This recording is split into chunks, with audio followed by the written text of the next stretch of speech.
ఆనాడు 2020 రెవెన్యూ చట్టం, ఆ చట్టము ఒక పాముల పుట్ట లాంటిది.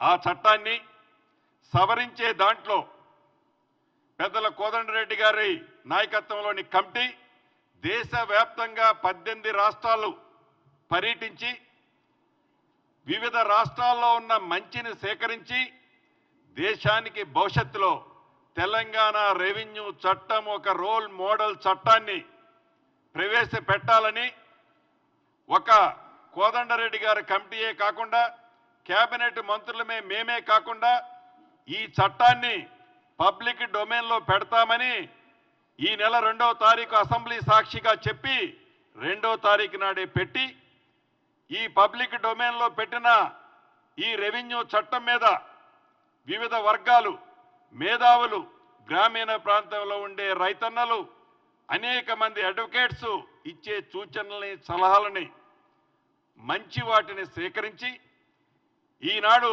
ప్రధాన ప్రతిపక్షమని చెప్పుకుంటున్న నాయకులు ఇచ్చే మంచి సూచనలుంటే వాటిని కూడా ఈ చట్టంలో ఇన్కార్పొరేట్ చేస్తూ ఒక రోల్ మోడల్ చట్టాన్ని అతి కొద్ది రోజుల్లో తేవాలనుకున్నాం. దాంతోపాటు మొన్ననే గౌరవ ముఖ్యమంత్రి గారి సూచనల మేరకు ఈ 23 అంటే రేపు 23, 24, 25 ఈ 3 రోజుల్లో రాష్ట్రంలో ఉండే అన్ని కలెక్టరేట్లలో ఈ రెవెన్యూ యాక్ట్ మీద ఒక సదస్సు పెట్టాలని ఆదేశించాం.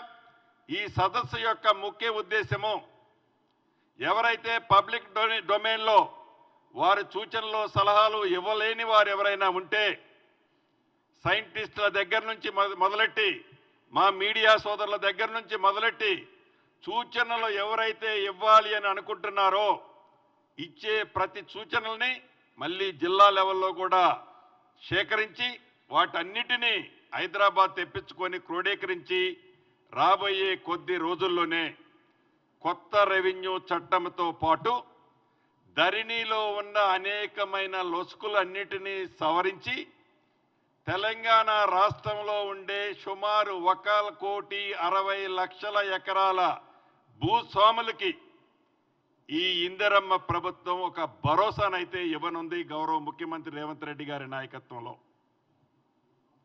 అంతేకాదు మొన్ననే